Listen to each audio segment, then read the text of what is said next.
Could Sukuna have beaten Mahoraga if Megami had summoned him during this moment here?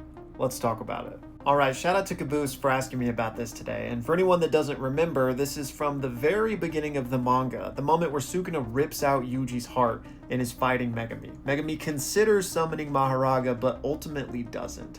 What if he had? Well, our best bet is going to be to see what Sukuna himself thinks about this, because he comments on this very thing when he's fighting Mahoraga in Shibuya. He thinks back to that moment with Megami and says, oh man, if this had been me from back then, Mahoraga may have been able to defeat me. But he does say may, right? So it's not even a sure thing there. So what is he considering? In my opinion, the X factor here is just how serious Sukuna takes Mahoraga, right? Because in Shibuya, at 15 fingers of strength, he could afford to toy around with him. He could afford to figure out how Mahoraga's gimmick worked, right? But back at the detention center, at only a couple fingers worth of strength, Mahoraga is going to be far faster and stronger compared to him, right? So Sukuna is going to have to be on his toes the whole time.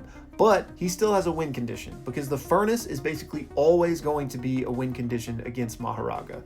Even if he fully adapts to cleave and dismantle and all of the slashing attacks, nothing Sukuna does pre-furnace will allow Mahoraga to adapt to that fire, right? So that will always be a win condition. The question just is, does Sukuna use the furnace soon enough before Mahoraga kills him? Like, how serious of a threat does he take Mahoraga? He'll probably think, oh, my slashes, or at least my domain, will always be a way to kill this thing once I'm done messing around. But by the time he opens the domain, Mahoraga is probably going to be adapted to all of the slashes. So could Mahoraga just kill him before he ever realizes he needs to end this with Furnace? And yeah, so, I think Sukuna could kill Mahoraga back then, but it's just a matter of how serious is he taking this? And then Caboose also wanted to know why Yuji couldn't just swap back immediately during that sequence in the detention center.